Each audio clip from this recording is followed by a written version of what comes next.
Bueno, chicos, primero, buenos días.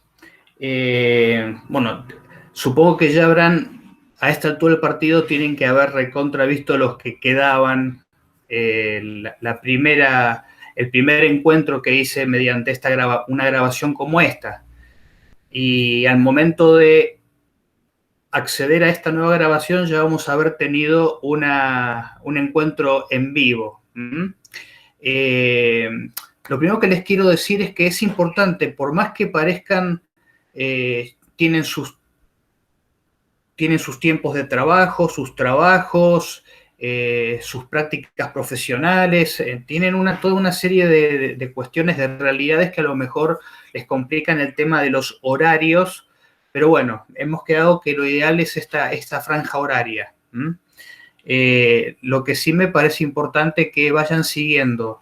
Yo de acuerdo a lo que vea, de acuerdo a las visitas de estos videos y a lo que yo vea de su práctica en cuanto ustedes me den a mí confianza y me muestren responsabilidad, yo devuelvo con la misma moneda, porque nobleza obliga.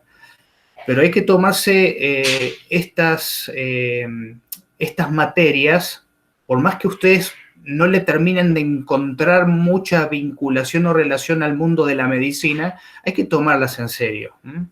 En el sentido de que estamos en una sociedad que realmente está requiriendo de nosotros pensamiento, que pensemos las cosas, que no las hagamos de manera superficial o porque vivimos en un mundo asignado por el pragmatismo y queremos las cosas ya y tenemos que solucionar las cuestiones ya. Como le dije la vez pasada, bueno, yo les hablé como de dos escuelas a la hora de tener que resolver casos complicados, una de carácter principialista y otra personalista. Pero no perdamos nunca este concepto último de lo humano. A veces uno, para ser pragmático y para dar respuestas rápidas a situaciones de emergencia, recurre a tipos de resoluciones de carácter más principialista. Aplico principios de bioética, aplico determinados protocolos y me saco el tema de encima. A veces la urgencia te mueve a eso, pero no es la más de las veces. Por eso hace falta trabajar la cabeza y el corazón. Y es lo que estoy intentando yo con este curso de epistemología. Les pido por eso cierta responsabilidad. Si escuchan martillazos, en cualquier momento un albañil cae por el techo. Están haciendo unos arreglos en el techo de la casa. Bueno, eso por un lado. Por otro lado, fíjense que el curso, el marco teórico general tiene que ver con la práctica de la medicina, no solamente a nivel personal, que esto se trabaja mucho en medicina hombre-sociedad, lo vamos a trabajar cuando veamos más en profundidad el tema de lo que es la medicina en cuanto vinculación con el paciente y con el mundo del paciente, lo que es la relación médico-paciente, pero al mismo tiempo tiene que ver con todo algo contextualmente mucho más amplio y que tiene que ver con el entorno, con la familia del paciente, con la comunidad, con la sociedad, con todo lo que se involucra a nivel cultural, social, económico, en fin, todas estas variables que hacen que muchas veces un paciente en una situación no sea tratado del mismo modo que en otra situación. Y los seres humanos somos igualados en dignidad, somos personas todos. Entonces, en base a esa premisa, yo creo que es muy importante, y todo lo que les voy a dar ahora tiene mucho que ver con eso. Por eso el marco teórico, el horizonte de reflexión tiene que ver con los modelos médicos, cómo se toma la medicina, el sistema de salud público, el sistema de salud privada, los modelos médicos hegemónicos, cómo se han instalado, que no se instalan caprichosamente así. A veces uno es injusto cuando mira para atrás y condena la historia. La historia, hay un autor del siglo XIX que decía, para juzgar la historia hay que haberla vivido. Para condenarla, no deberíamos deberle nada. Porque siempre los juicios de valor que uno hace respecto del pasado, cosas del pasado, cuando habla de constructivismo y no sé cuántas cosas más, o la necesidad de desconstruir, generalmente se mueve en planos de mucho sesgo, hablando de epistemología. Hay que tener cuidado, porque las cosas se han dado bien o mal, pero se han dado de una manera respondiendo a diferentes variables y situaciones histórico-culturales, civilizatorias, en fin, que tienen mucho que ver en cómo se van realizando. Deconstruir, ¿qué significa? Deconstruir es lo que hace cada uno cuando hace un pequeño, en lo que en metodología se llama análisis FODA, ¿eh? O cuando uno hace un análisis institucional. Uno ve fortalezas, debilidades, oportunidades, todo depende de cómo yo me hago cargo de la realidad. Y cuando yo hago un examen de conciencia personal o hago un examen de conciencia institucional, por ejemplo, en un proceso de autoevaluación institucional, lo que uno hace es, para hacer planes de mejora, justamente se examina y ve qué cosas tiene que cambiar. Bueno, lo que uno hace en la vida personal, cuando uno hace un examen de conciencia, tiene que ver con esto de qué cosas mías tengo que corregir, qué cosas mías pensé que iban a andar bien y resulta que no andan bien, o qué cuestiones pensé que no iban a funcionar y terminaron funcionando. Deconstruir significa, es un poco eso, ¿entienden? Porque uno deconstruye para construir y el día de mañana alguien va a venir y así nunca vamos a levantar ninguna pared, no vamos a levantar ningún edificio. Lo que hay que corregir se corrige, lo que hay que mantener se mantiene, lo que hay que quitar porque termina estorbando, no necesariamente hecho con una mala intención, hay también que correrlo, hay que también quitarlo, ¿no es cierto? ¿Qué es lo que ustedes van a hacer cuando ejerzan la medicina? Quitar lo que está haciendo daño en una persona. Bueno, en la sociedad pasa lo mismo. Bueno, esto hablábamos de horizonte de especulación, de reflexión. El tema de cuando uno, este autor que yo a ustedes les di, Menéndez, van a ver que en un momento va a decir, sin intentar generar un maniqueísmo. Maniqueísmo es este pensamiento que divide entre bueno y malo. Era un pensamiento muy de la época de la antigua Grecia, inclusive la época de los presocráticos, donde el bien y el mal eran dos polos opuestos y justamente, por ejemplo, si uno agarra, por ejemplo, las escrituras, en el Antiguo Testamento hay un Dios que es malo, que condena, Cuando uno lo lee se da cuenta que hay pasajes maravillosos relativos a lo que es la misericordia. Y en cambio, en el Nuevo Testamento aparece un Dios bueno, que es capaz de morirse y morir por nosotros. Esos son pensamientos maniqueos. Algo bueno y de pronto algo malo. Fíjense, por ejemplo, Platón, cuando habla de la alegoría de la caverna, está hablando habla en conceptos medios maniqueos. La oscuridad adentro de la caverna, el conocimiento, la iluminación cuando sale, es el mundo de la iluminación, del bien. Después, cuando habla de los bajos instintos y los altos instintos.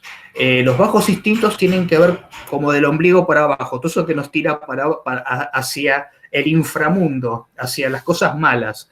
En cambio, todo lo que es noble nos tira para el cielo, el mundo de las ideas, el corazón y el pensamiento. ¿Entienden? Entonces, el alma humana tiende a buscar lo noble, la luz, lo que está arriba. mientras que los bajos instintos nos tiran para abajo, y mientras está esa especie de dicotomía, esa especie de lucha interior entre lo noble, lo sublime, lo iluminado y lo bajo, lo que está en el inframundo, en ese tipo de lucha que se da en el interior de la persona, está el alma encerrada en una prisión que es el cuerpo. Esto es el pensamiento platónico. Bueno, ni nos vamos a las cosas buenas ni a las cosas malas. ¿Vieron eso del yin y el yang? Que en la parte negra, la parte oscura, hay una manchita blanca. O sea, que no todo lo malo es malo, porque siempre hay algo bueno, y en todo lo bueno siempre hay una manchita negra. Es una imagen bastante interesante, ¿no? Para no ser absolutistas y no caer en fanatismos ni en fundamentalismos, que de eso es lo que intentamos tomar noción, tomar conciencia. Bueno, y lo de hoy es algo simple, quiero ser bien concreto, pero es para que ustedes entiendan.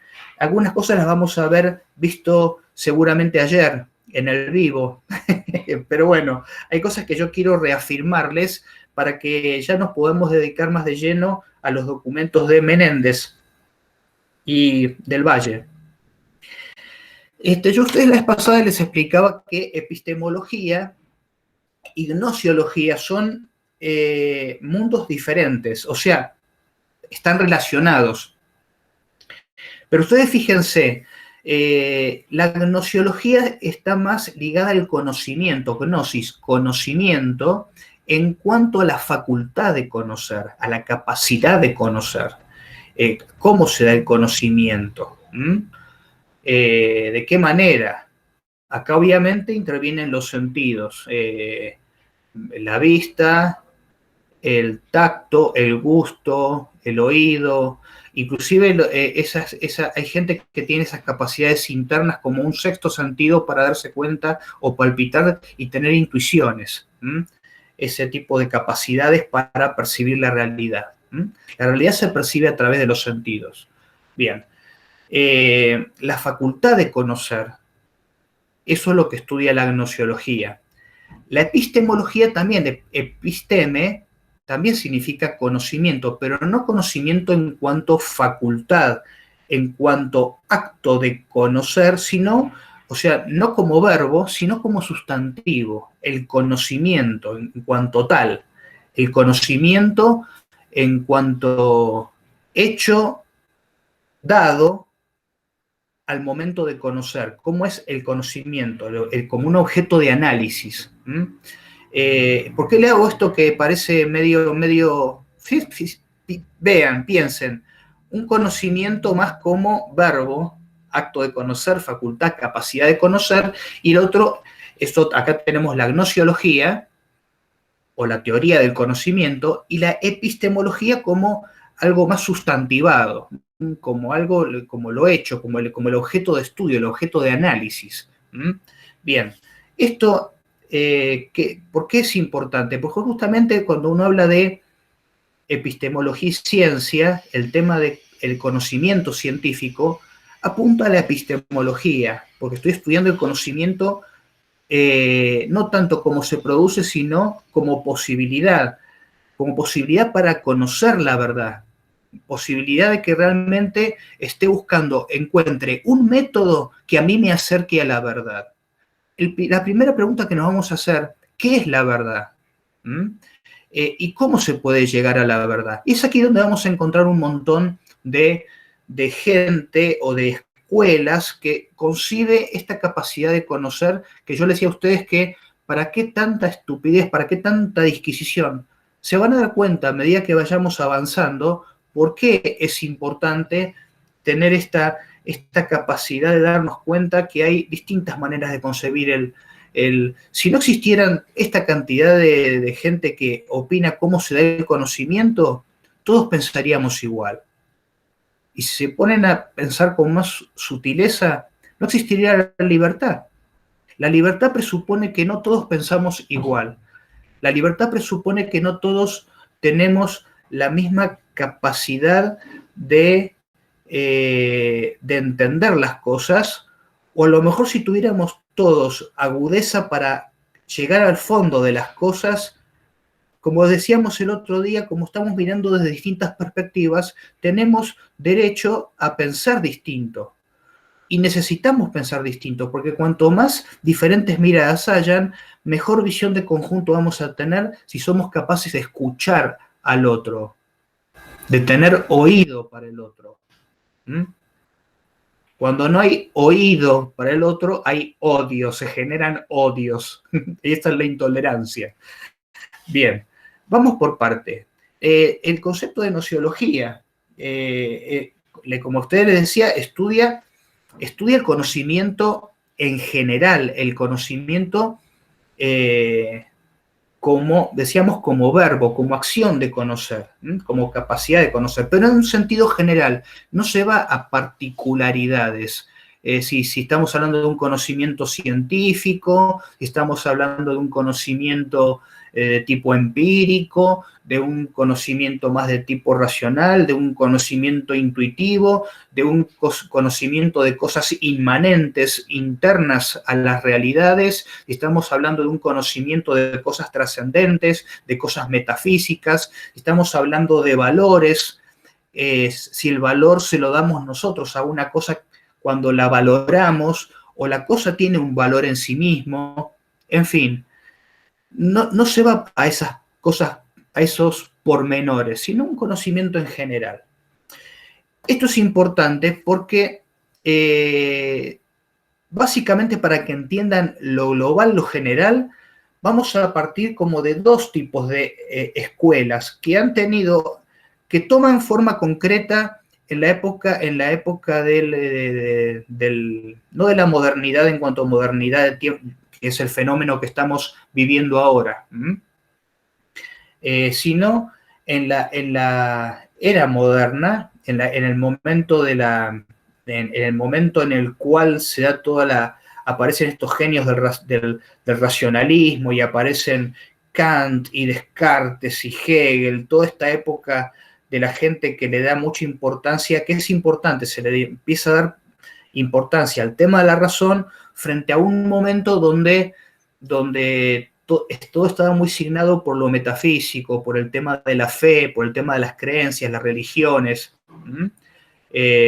Todo este crecimiento todo este avance del mundo judeo-cristiano, con todas las raíces griegas, europeas, judeo-cristianas, en fin, todo eso genera también toda una dogmas o maneras de ver la realidad que ya estaban como, de alguna manera, ya estaban como se fueron como cristalizando. Por eso cuando aparecen personas como Giordano Bruno o Galileo Galilei o Da Vinci con cuestiones revolucionarias en materia de cuestionamientos a las verdades establecidas, son atacados. Son atacados. Uno generalmente lo que tiende racionalmente es atacar cuestiones de fe. Pero en el fondo es porque en base a eso, a ese criterio, es como que se han ido también generando otras estructuras, otras instituciones, supónganse ustedes la monarquía, l'état c'est moi, el Estado soy yo. El rey era el representante de Dios en la tierra. Habían un montón de estructuras que tenían que ver como ser estructuras, determinadas instituciones como estructuras que repetían el esquema de lo que sería la voluntad de Dios o el cielo acá en la tierra. Bueno, por ejemplo, toda la teoría de la retribución calvinista tiene que ver mucho con esta cuestión de que el hombre rico, el hombre que le va bien acá en la tierra es porque es un reflejo del amor que Dios le tiene en el cielo, y la persona que es pobre, enferma, que sufre todas las pálidas, generalmente es porque no está bendecido por los dioses. En la Biblia eso aparece, por ejemplo, el huérfano, la viuda, el extranjero, el leproso, era gente que de alguna manera estaba pasando situaciones negativas, purgando algo familiar de generaciones anteriores o purgando, o sea, son maneras de no hacerse cargo de la libertad, de algún modo, por decirlo de alguna manera. Entonces, estas cuestiones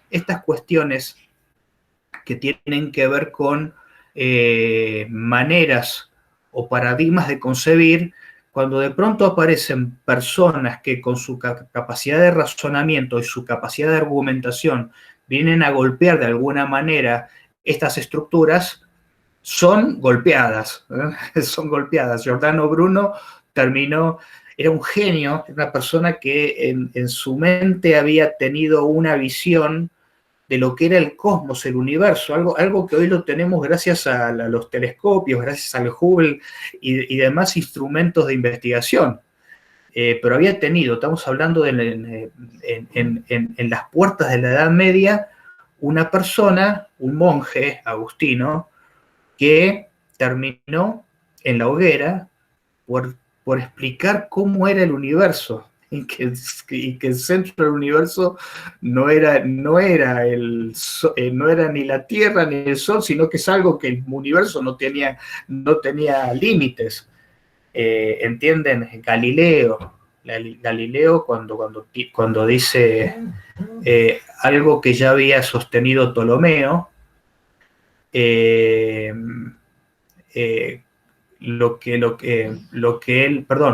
Copérnico, Ptolomeo es el de la teoría geocéntrica. Copérnico lo había planteado como una hipótesis. Ahora, Galileo dice no, el centro es el Sol, la Tierra gira alrededor. Ahora sabemos que ni siquiera el Sol es el centro de nada. Es un puntito más en medio de una infinidad de estrellas. Pero gente que aparece con estas afirmaciones que vienen como a revolucionar, a golpear el pensamiento, obviamente traen dudas y nos hacen investigar, nos permiten preguntar. ¿A qué viene todo esto? Viene a que qué es la verdad y cómo se llega a la verdad. ¿Cómo se llega a la verdad? A partir de diferentes métodos. Los métodos son estas cosas que vamos a ir viendo porque hay diferentes métodos para llegar a la verdad. Ahora, ¿qué es la verdad? Si yo digo, la verdad es aquello que yo puedo demostrar, obviamente cuando yo puedo demostrar que a través de un aparatito así puedo comunicarme con una persona que está en Japón, obviamente lo demuestro y digo, es verdad. O sea, ahí hay una verdad que está apoyada, sustentada en lo que llamamos evidencia. Pero ¿qué pasa con esas verdades que no las podemos demostrar?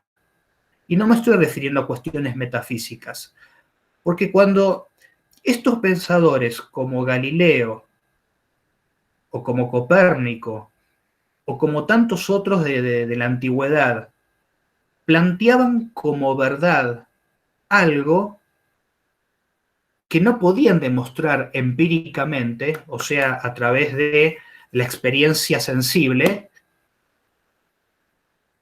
entonces no era verdad. Cuando Galileo decía que la Tierra giraba alrededor del Sol, obviamente no le creían, estaba loco, lo hicieron abjurar. Que lo que decía no era verdad. Cuando los grandes genios de la ciencia moderna te hablan cuando Einstein hablaba del relativismo, que inclusive hoy ya está puesto en duda porque hay cosas que lo han superado, pero cuando te habla del tiempo y del espacio y te pone en duda todo el esquema de pensamiento previo, que eso no es verdad, no había evidencia. Pasan los años, mejora la metodología de la investigación, tenemos más herramientas, tenemos más instrumentos para constatar empíricamente. Entonces, algo que yo al comienzo tengo como una intuición y que es una hipótesis hasta que no sea demostrado. Bueno, pero esto ¿significa que no es verdad? No, puede ser verdad. Pero si es demostrado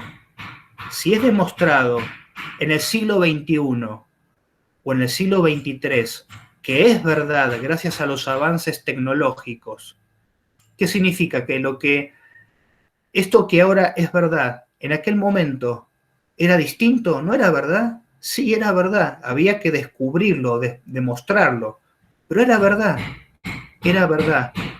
Entonces el método no solamente para descubrir, sino para demostrar algo que yo palpito, intuyo y pienso que puede ser verdad. Bien, esto por un lado, esto en cuanto a los métodos.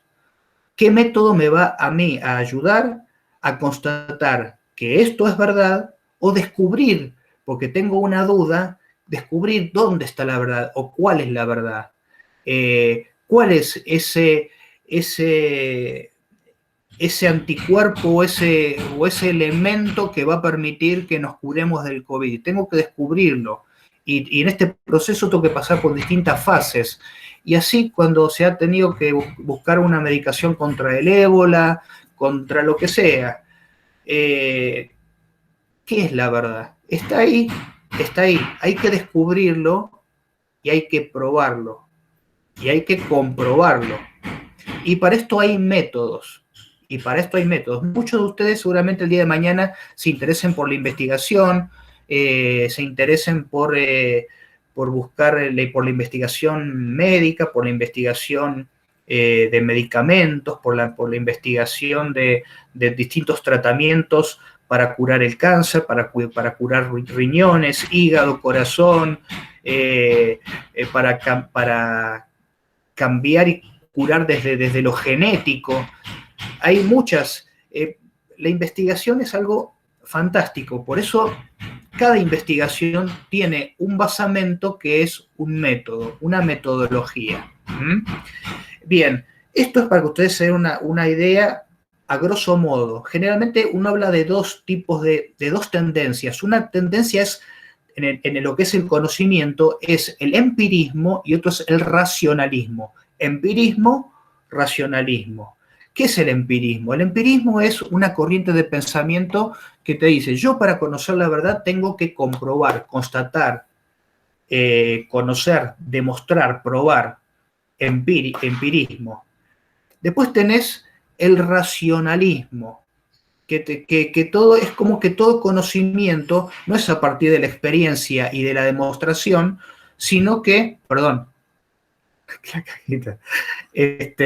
sino que todo conocimiento es innato. Yo ya vengo desde mi nacimiento con lo que se llaman ideas innatas, formas que están en mi capacidad de conocer, están en mi mente.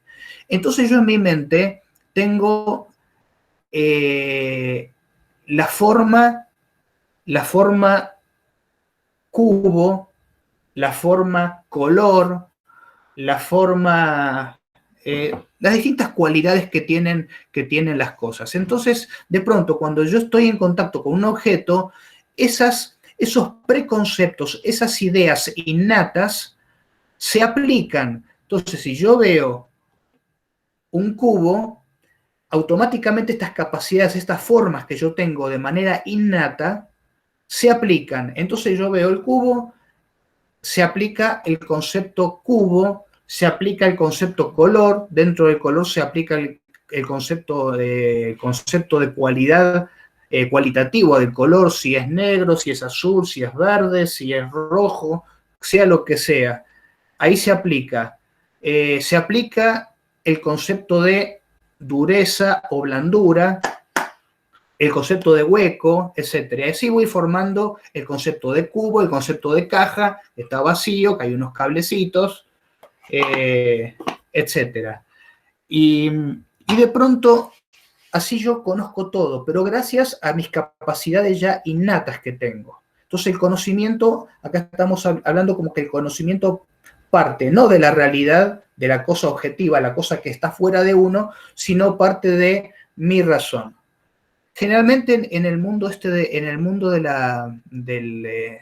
las ideas preexistentes, innatas, vamos a encontrar a un personaje que es Kant.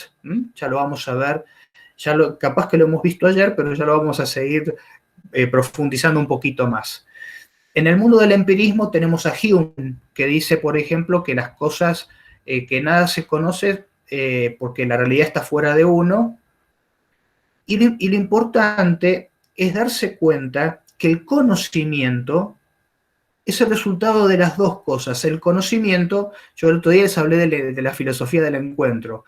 El conocimiento es el resultado del encuentro entre la cosa objetiva que está fuera de mí y la capacidad mía de conocer. Es el encuentro entre la objetividad, el objeto, y la subjetividad, el sujeto. No es cuando yo conozco que el objeto se mete dentro de mi cabeza. En mi cabeza se produce un fenómeno que se llama, de ahí viene la palabra fantasma, en griego ta, fantasmata, es la imagen que se produce en mi intelecto para tener ya una noción de la caja, de un escritorio, de una computadora, de un mouse, de un celular, de una taza, en fin, de una biblioteca, de un libro. Un encuentro, a mí se me produce una imagen, el libro no viene a mi cabeza, hay un fantasma del libro en mi cabeza, pero el conocimiento es este encuentro entre mi capacidad de conocer y la realidad que conozco. De pronto hay realidades que no son tangibles. Cuando uno habla de metafísica, cuestiones de índole metafísica, yo hablo metafísica en un sentido aristotélico, no en un sentido de la metafísica como te hablan estos genios que se ponen un pañuelo en la cabeza y que te dicen el destino y te tiran el tarot y todas las demás cuestiones. Bien, eso es para que ustedes vean a grosso modo empirismo y racionalismo. Es las dos cosas el conocimiento, eso es importante. Lo que yo capto con mi mente, con mi capacidad de pensamiento, yo obviamente lo tengo que si yo quiero que me crean, lo voy a tener que ponerme en el laburo de demostrarlo. Investigar, de pronto, las propiedades del resveratrol. Alguien dice, no, me parece que el resveratrol es antioxidante, tiene estas capacidades, que el vino está bueno, que el mate está bueno porque tiene resveratrol. Bueno, tengo que empezar a investigar para demostrarlo, y no solamente para demostrar algo que yo intuí, sino que además puedo seguir descubriendo otras propiedades, otras verdades. Bien. Para eso es importante el tema de la epistemología. Cuando hacen estos informes para ver el estado epidemiológico de la sociedad con el tema del COVID, etcétera, etcétera, hay todos estudios estadísticos. Las estadísticas, para que sean objetivas y representativas y demostrativas, tienen que pasar por una serie por una criba donde sean puestas a prueba, y acá también tenemos un método de investigación, un método científico, para que sea lo más objetivo y que sea lo más representativo. Y cuanto más representativo es, más demostrativo es de que es una verdad. Aunque, como ustedes saben muy bien, en el mundo de la medicina 2 más 2 no son 4. Pues nos puedes venir con cualquier novedad interesante. Bien, otra cuestión que yo les quería comentar, como para cerrar, tiene que ver, porque uno dice mi capacidad de conocer, por psicología vos sabés que pueden haber elementos que te distorsionan. De hecho, en filosofía, un autor como Descartes dice que todo depende del color de cristal con que se mira la realidad. Ahí le da mucha importancia al componente de la subjetividad. Entonces, para limpiar las cosas de subjetividad y conocer la cosa en sí lo más fidedignamente posible, uno tiene que renunciar, tratar de quitarse aquellas cosas que pueden llegar a distorsionar mi conocimiento. Es decir, lo que yo necesito para conocer la verdad y poder investigar es honestidad intelectual. Ser sincero conmigo, no querer forzar a que la realidad sea lo que yo quiero decir que es la realidad, no forzar a la realidad a obligarla a que sea de tal manera según lo que a mí me conviene, porque ahí estoy manchando la realidad con mi sesgo, con mi ideología, con mi parecer. Yo tengo que renunciar, tengo que despojarme, tengo que tener lo que se llama humildad intelectual. honestidad, sinceridad, primero conmigo, porque como dije el otro día, lo decía Sócrates, solo sé que no sé nada y tengo mucho que aprender y no soy el dueño de la verdad, y al mismo tiempo tengo que despojarme de toda la subjetividad que a mí me impide conocer la realidad tal cual es. ¿Entienden? Entonces esto tiene que ver mucho con esto que decía Descartes de la realidad. Para describir la realidad y uno como parte de esa realidad, Descartes hablaba de dos dimensiones. La cosa en sí, la cosa pensante, y la cosa objetiva, fuera del pensante. El pensante soy yo, la cosa es lo que está fuera de mí, el mundo que me circunvala. La res cogitans, la cosa pensante, res es cosa, cogitans pensante. La cosa pensante, mi subjetividad, y la res extensa, la cosa que está fuera de uno, la cosa extensa, extendida más allá de donde estoy yo. Ni una cosa tiene que arruinarme a mí, porque muchas veces cuando a mí me quieren imponer esto es así, es lo que pasa con el dogmatismo. Te quieren imponer que una cosa es así y vos tenés que aceptarla, tal cual te la están diciendo. Eso es dogmatismo. Y por el otro lado, vos tenés que el peligro del subjetivismo, que vos querés teñir, darle una forma concreta a la cosa a partir de tu propia subjetividad. Res cogitans, res extensa. Tiene que haber un equilibrio y eso se da a partir de la res cogitans, del ser pensante. Descartes propone esto que se llama la duda metódica, que es poner en duda lo que para mí es algo seguro, que es así, ponerlo en duda para cuestionarlo. Eso es un método científico. Para cuestionarlo, porque al cuestionarlo necesito indagar más, no de manera obsesiva, tipo TOC, tipo trastorno obsesivo compulsivo, que todo lo cuestiono, no. Cuestiono, y lo que ya doy por cierto lo vuelvo a cuestionar, para seguir profundizando y seguir avanzando en lo que es la investigación. Res cogitans, res extensa, duda metódica. Bien, y lo otro que yo les quería decir, justamente hay cuestiones que pueden influenciar en mi conocimiento. De pronto alguna creencia, pero tomada de manera fanática. Yo tengo mis creencias, pero trato de que esto no me ofusque a la hora de tener que dar clases de bioética o clases de planificación familiar o lo que es el mundo de la investigación. Porque justamente en la medida en que yo científicamente puedo comprobar algo, justamente estoy afianzando algo que creo, no sé, o por fe o por convicción, y de pronto está bueno cuestionarse, porque también de esa manera tus creencias, tus convicciones, tu fe puede madurar, si no es una cosa simplemente obediencial, de agachar la cabeza, sumiso, y porque es un estado de comodidad en el cual yo me siento tranquilo y mi conciencia ahí no se siente perturbada. Bien. Y en el tema de creencias, uno generalmente piensa solamente en cuestiones, no sé, si soy religioso, si creo en tal cosa, si creo en tal otra. Fíjense que cuestiones de creencias, hoy tenemos, por ejemplo, el tema de los antivacunas. Eso es una creencia, ¿entienden? Las ideologías son creencias. Estas ideologías tan fanáticas, propias de la modernidad, son creencias, son religiones modernas, son religiones que nos coartan, nos coaccionan, nos quitan libertad en la capacidad de pensar. Bien, bueno, esto que más o menos es lo que yo a ustedes les decía.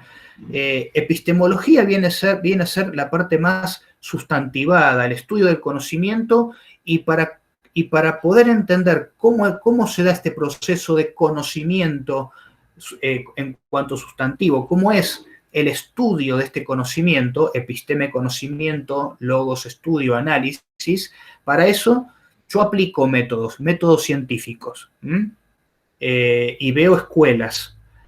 Gnoseología es la capacidad de conocer, es más la generalidad, que también es interesante, es un mundo fascinante, pero más dedicado al mundo de la filosofía y de la psicología. Cómo es el fenómeno del conocimiento, cómo se da. Es algo más que ahí se separa de lo que es la epistemología. Después tenemos el tema de si algunos son más de tendencias empiristas, que parten de la experiencia sensible, o son racionalistas, que aplican a cualquier realidad indiferente un sentido a partir de las ideas innatas que tiene en su capocha. Esto es el formalismo o el idealismo kantiano. Y después han ido apareciendo otros pensadores, que es lo que vamos a seguir trabajando, que tienen que ver con con los que han ido pensadores que han ido apareciendo a lo largo de la historia, en el siglo XIX, el siglo XX, el Círculo de Viena, Karl Popper, Kuhn, y otros pensadores más que, bueno, lo que intentan es encontrar un método que me acerque lo más posible a la verdad. Después, para finalizar, cada uno es cada uno y cada uno encuentra su método. Ustedes en su vida, a partir de su experiencia, lo que viven día a día, van encontrando su método. El día de mañana, cuando practiquen la medicina, van a ir encontrando también su propio método. Hay cuestiones en las cuales la misma calle es la mejor universidad y te va a dar muchos elementos donde vos vas a decir, a mí me enseñaron esto, pero en este caso tengo que aplicar esto otro. En general esto me ayuda, pero en este caso particular no me ayuda. Y en el tema finalmente en el tema de las creencias, acuérdense, hay algunas creencias, así como están los terraplanistas, está la gente que cree que las vacunas no sirven para nada. Bueno, médicamente aunque haya médicos que lo transmitan, es un peligro, porque poner gente en peligro, como ahora pasó hace poquitos días en San Rafael, termina siendo mala praxis. Las creencias pueden ser causa fundamental de mala praxis y produce terribles consecuencias, una iatrogenia terrible, hasta el punto de que un montón de viejitos se terminan muriendo. ¿Entienden? Entonces hay que tener el tema de las creencias, esas creencias fundamentalistas, fanáticas, bueno, por los frutos los conoceréis. Si te están enfermando tanta gente y están muriendo tanta gente, los fanatismos no conducen a nada bueno. Bueno, gente, nos seguimos iluminando. Estamos saliendo de la caverna con Platón, el prisionero que estaba encadenado. Seguimos saliendo para conocer que fuera de la caverna hay otros mundos, otras realidades, y que, bueno, que nadie es el dueño de la verdad. Muchísimas gracias, seguimos en contacto, y cualquier duda que tienen, me lo pueden consultar a través del mail, que lo tienen, hlinariudaeduard, o inclusive a través de la delegada. Bueno, gente, un gustazo como siempre.